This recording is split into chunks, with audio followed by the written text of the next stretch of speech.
حضرت زید بن دسنہ رضی اللہ تعالیٰ عنہ کو ابو سفیان نے قید کر لیا. ابھی ابو سفیان نے کلمہ نہیں پڑھا تھا.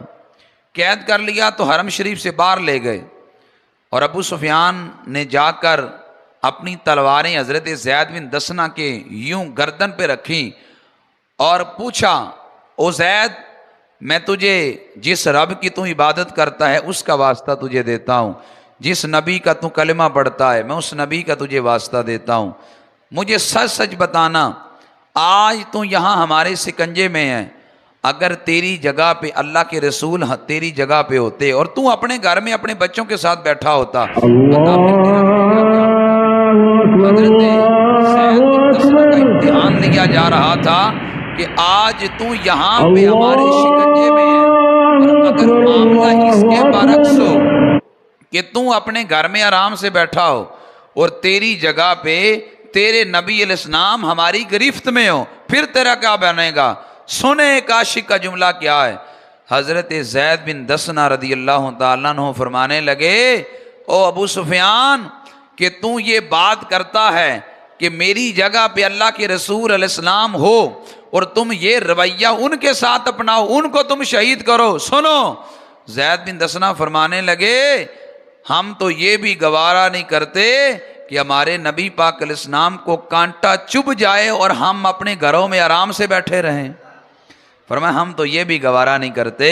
یہ صحابہ کا پیار تھا، تیری طلب کا میری طلب کا مقصد تنہا رسول ہے، آنکھوں کا چین دل کی تمنا رسول ہے، تخلیق کائنات کا منشا رسول ہیں، دونوں جہاں کے والی و آقا رسول ہیں. صحابہ کرام نے نبی علیہ السلام جو عشق کیا ہے نا، جو محبت کی ہے، وہ اپنی مثال آپ ہے. کائنات کے اندر اس کی مثال نہیں ملتی. صحابہ کرام نے جو نبی پاک علیہ السلام سے پیار کیا، میرے آقا علیہ السلام کا یار غار حضرت صدیق اکبر رضی اللہ تعالیٰ عنہ، محبت دیکھیں، پیار دیکھیں اور الفت دیکھیں. اور بھائی آج ہمارے لیے دین پہ چلنا بڑا آسان ہے، آج ہمارے لیے دین کی محبت میں وقت گزارنا بڑا آسان ہے. ہم نے کون سا دین کی خاطر قربانیاں دی ہیں؟ آپ دیکھیں، میں آپ کو دین کی بات سنا رہا ہوں، آپ کتنی محبت سے دین کی بات سن رہے ہیں اور آپ سبحان اللہ کی داد بھی مجھے دے رہے ہیں. میں نے کہا وہ وقت کتنا مشکل وقت تھا. حضرت صدیق اکبر نے اجازت مانگی، یا رسول اللہ صلی اللہ علیہ وسلم، مجھے اجازت دیں کہ میں حرم شریف میں جا کے اللہ کی توحید اور آپ کی رسالت کا اعلان کروں. میرے آقا علیہ السلام نے کہا ابو بکر ہم تھوڑے ہیں. کچھ دن گزرے، جناب صدیق اکبر نے پھر عرض کی، یا رسول اللہ صلی اللہ علیہ وسلم، مجھے اجازت دیں کہ میں جاؤں اور جا کر اعلانیہ طور پر حرم شریف میں اللہ کی توحید کا اعلان کروں. میرے آقا علیہ السلام نے پھر کہا ابو بکر ہم تھوڑے ہیں. حضرت صدیق اکبر نے پھر عرض کی، میرے آقا علیہ السلام نے اجازت دے دی. جناب صدیق اکبر رضی اللہ تعالیٰ عنہ گئے، اور یہ اسلام کا سب سے پہلا خطیب ہے کہ جس نے جا کر اللہ کے گھر میں حرم شریف میں اللہ کی توحید و نبی علیہ السلام کی رسالت کا اعلان کیا. صدیق اکبر حرم شریف میں گئے. آپ گو کے عرب کے اندر بڑے شریف سمجھے جاتے تھے اور بڑے اعلیٰ خاندان سے تعلق رکھتے تھے، سارے لوگ قدر کی نگاہ سے دیکھتے تھے. صدیق اکبر جب حرم شریف میں جا کے اللہ کی توحید کا اعلان کرتے ہیں، دشمن آپ پہ ٹوٹ پڑتے ہیں.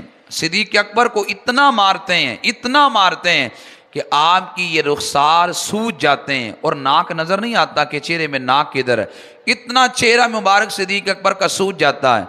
جناب صدیق اکبر رضی اللہ تعالیٰ عنہ بے ہوش ہو جاتے ہیں. قبیلہ بنو تمیم کے لوگ آپ کو اٹھا کر گھر میں لے جاتے ہیں اور سب کو یوں لگتا تھا کہ حضرت صدیق اکبر رضی اللہ تعالیٰ عنہ رات تک دنیا سے انتقال کر جائیں گے، اتنی حالت نازک ہے. رات کے وقت حضرت صدیق اکبر کی آنکھ کھلی تو آنکھ کھلتے ہی پوچھتے ہیں، بتاؤ میرے نبی کا حال کیا ہے، بتاؤ میرے نبی کا کیا حال ہے. ماں آپ کی، جن کا نام ام خیر ہے، وہ سرانے پہ کھڑی ہے. ماں کہتی ہے بیٹے کوئی چیز کھا لے، سارا دن تو بے ہوش پڑا رہا، زخموں سے چور ہے، کوئی چیز کھا لے. صدیق اکبر نے قسم کھا لی، کہا ماں میں قسم کھاتا ہوں اپنے رب کی، جب تک اپنے نبی کا دیدار نہیں کروں گا میں لقمہ حلق سے نیچے لے کے نہیں جاؤں گا. ماں نے جب دیکھا کہ میرے بیٹے نے قسم کھا لی ہے اور یہ قسم پوری کرے گا، تو ماں نے ابھی کلمہ نہیں پڑھا تھا صدیق اکبر کی. ماں کہنے لگی بیٹا مجھے تو پتا بھی نہیں ہے تیرے نبی کدھر ہیں. تو حضرت صدیق اکبر نے کہا کہ آپ کسی سے پتہ کرو، حضرت فاروق اعظم رضی اللہ تعالیٰ عنہ کی بہن ام جمیل، ان سے پتہ کیا گیا، انہوں نے بتایا کہ نبی علیہ السلام دار ارقم میں ہیں۔ صدیق اکبر رضی اللہ تعالیٰ عنہ کی والدہ نے اپنے بیٹے کو اپنے سہارے پہ رات کے آخری پہر میں لیا اور نبی علیہ السلام کی بارگاہ میں لے گئی۔ جب نبی علیہ السلام کو پتا چلا کہ میرا غلام ابو بکر باہر آ رہا ہے، صدیق اکبر رضی اللہ تعالیٰ عنہ نے نبی علیہ السلام کو دیکھا، ادھر نبی علیہ السلام نے حضور کو دیکھا۔ جب میرے آقا نے اپنے غلام کی حالت دیکھی، میرے حضور سے رہا نہ کھیا، حضور کے چشمان مبارک سے آنسو روا ہو گئے۔ فرمایا کس نے میرے ابو بکر کا یہ حال کیا ہے؟ میرے آقا علیہ السلام نے اپنے غلام کو سینے لگایا تو محبت کی، پیار کیا۔ صدیق اکبر عرض کرتے ہیں یا رسول اللہ میری ماں کے لیے دعا تو کریں، اللہ اسے ایمان کی دولت دے دے۔ میرے آقا علیہ السلام نے دعا کی، یا اللہ صدیق اکبر کی ماں کو ہدایت عطا فرما۔ میرے آقا علیہ السلام نے ادھر دعا مانگی، ادھر صدیق اکبر کی والدہ نے کلمہ پڑھ لیا، صدیق اکبر کی والدہ مسلمان ہو گئی۔ صحابہ کرام کا عشق دیکھیں، ان کا پیار دیکھیں، ان کی محبت دیکھیں۔ حضرت فاروق اعظم رضی اللہ تعالیٰ عنہ کو عشق نبی علیہ السلام سے پیار دیکھیں۔ حضرت فاروق اعظم رضی اللہ تعالیٰ عنہ نے دیکھا کہ ایک پرنالہ ہے حضرت عباس کے گھر میں لگا ہوا ہے، لیکن وہ مسجد نبوی شریف میں گرتا ہے۔ تو حضرت فاروق اعظم نے کہا بھائی مسجد کا حق یہ ہے کہ وہاں کو پرنالہ نہ آئے، تو حضرت فاروق اعظم نے وہ پرنالہ اتروا دیا۔ حضرت عباس کو جب پتا چلا کہ حضرت فاروق اعظم نے وہ میرے گھر کا جو پرنالہ ہے وہ اتروا دیا ہے، تو حضرت عباس گئے حضرت عمر کے پاس، جا کر کہا عمر جو پرنالہ تو نے اتروایا ہے یہ اللہ کے رسول نے خود لگوایا تھا۔ حضرت عمر فرمانے لگے واقعی اللہ کے رسول علیہ السلام نے لگوایا ہے؟ حضرت عباس نے کہا ہاں اللہ کے رسول علیہ السلام نے خود لگوایا ہے۔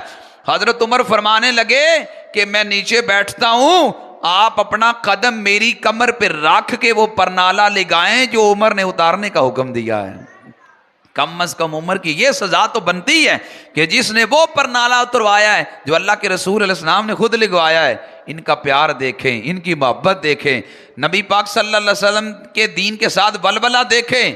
حضرت عثمان غنی رضی اللہ تعالیٰ عنہ کا پیار حضور علیہ السلام کے ساتھ، عشق حضرت عثمان غنی کا پتہ کیا تھا؟ حضرت عثمان غنی نے کلمہ پڑھ لیا، اور لطف کی بات یہ ہے کہ حضرت عثمان غنی نے کلمہ صدیق اکبر کی تبلیغ پہ جا کے پڑھا ہے۔ حضرت صدیق اکبر نے تبلیغ کی تھی حضرت عثمان غنی کو اور کہا تھا عثمان تو بڑا سونا ہے، لیکن میں تجھے اپنے نبی کی بارگاہ میں لے چلوں جہاں حسن کی خیرات بھی بانٹی جاتی ہے۔ دیکھنے والے کہا کرتے ہیں اللہ اللہ، خدا یاد آتا ہے دیکھ کے صورت تیری، آؤ تجھے نبی علیہ السلام کی بارگاہ میں لے چلوں۔ حضرت عثمان غنی نبی علیہ السلام کی بارگاہ میں گئے، جا کر حضور علیہ السلام کا حسن دیکھا تو کلمہ پڑھ لیا، مسلمان ہو گئے۔ حضرت عثمان نے جب کلمہ پڑھا تو ان کا چاچا ابن آس نے باندھ دیا، بڑا مارا، مار کے تھک گیا۔ حضرت عثمان بڑے نازوں میں پلے تھے، کبھی مارا نہیں تھا کسی نے، آج اسلام کی خاطر مارے کھانے پڑی۔ ہمیں کیا بتاؤ اور بھائی اسلام کے لیے مارے کھانے کتنی ہیں؟ مولانا روم نے لکھا ہے بادشاہ نے مجنوں کو کہا جس لیلا کے عشق میں تو پاگل اور دیوانہ ہے اپنی لیلا دکھا تو صحیح۔ مجنوں دوڑا دوڑا گیا، اپنی لیلا کو لے کے آیا۔ بادشاہ نے جب لیلا کو دیکھا فرمایا یہ زیادہ سونی تو نہیں ہے۔ مجنوں کہنے لگا بادشاہ خاموش ہو جا، لیلا کو دیکھنے کے لیے مجنوں کی آنکھ چاہیے، تجھے کیا پتا ہو میں کس آنکھ سے دیکھنا ہوں؟ مولانا روم لکھتے ہیں اگر لیلا کو دیکھنے کے لیے مجنوں کی آنکھ چاہیے تو اللہ کے رسول کو دیکھنے کے لیے ابو بکر کی آنکھ چاہیے۔ قدر پانی دا مچھلی جانے یا جانے مرغا بھی، قدر نبی دا میرا اللہ جانے یا جانے اصحابی، قدر نبی دا ایک ہی جانن دنیا دار کمینے، قدر نبی دا جانن والے سوگے وچ مدینے۔ نبی کی قدر پوچھنی ہو تو بلال حبشی سے پوچھو، نبی کی قدر پوچھنی ہو تو سلمان فارسی سے پوچھو، نبی کی قدر پوچھنی ہو تو صہیب رومی سے پوچھو۔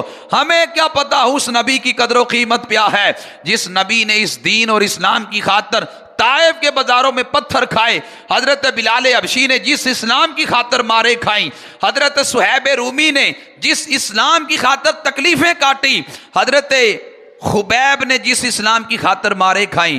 ہمیں کیا پتا ہو اس اسلام کی قدر و قیمت کیا ہے؟ ایک دن حضرت عمر نے حضرت خباب کی کمر پہ نظر ڈالی، اور صحابہ کے پاس اتنے کپڑے نہیں ہوتے تھے جتنے ہمارے پاس ہیں۔ صحابہ کے پاس بمشکل اپنا سطر ڈانپنے کے لیے کپڑا ہوتا تھا، بمشکل سطر ڈانپنے کے لیے۔ حضرت خبیب کے وجود پہ نا نظر پڑی حضرت عمر کی، تو اتنے اتنے موٹے سفید نشان تھے۔ حضرت عمر نے کہا خبیب یہ کیا ہے؟ حضرت خبیب فرمانے لگے عمر ایک دن کافروں نے مجھے پکڑ لیا اور پکڑ کے مجھے کوئلوں پہ لٹا لیا۔ خبیب فرمانے لگے میرے وجود کی چربی پگھل کر کوئلوں کو ٹھنڈا کر گئی۔ فرمایا عمر یہ اس وقت کی بات ہے جب تو ننگی تلوار لے کر نکلا تھا نبی علیہ السلام کی طرف، جب تو ننگی تلوار لے کے نکلا تھا اس مشکل وقت میں بھی ہم محبت مصطفیٰ کے چراغ دلوں میں جلائے تھے۔ یہ اس وقت کی بات ہے جب ہم اسلام کی خاطر مارے کھاتے تھے، ہمیں کیا پتا ہو اسلام کی قدر و قیمت کیا ہے۔ حضرت عثمان غنی کہتا ہے میں نے جب کلمہ پڑھا میں مسلمان ہوا، میرے چاچا نے مجھے باندھ دیا، بڑا مارا۔ حضرت عثمان کہتا ہے جب مار مار کے میرا چاچا تھک گیا نا تو حضرت عثمان کہنے لگے میرا چاچا مجھے کہتا ہے اب دین چھوڑ دو۔ حضرت عثمان غنی فرمانے لگے چاچا دین چھوڑنا تو بڑی بات ہے، ابھی تو دین چھوڑنے کا خیال بھی میرے دل میں پیدا نہیں ہوا۔ فرمایا تو کہتا ہے عثمان دین چھوڑ دے گا؟ فرمایا توڑ دو تم ہڈیاں میری سبھی، دامن مصطفیٰ نہ چھوڑوں گا کبھی۔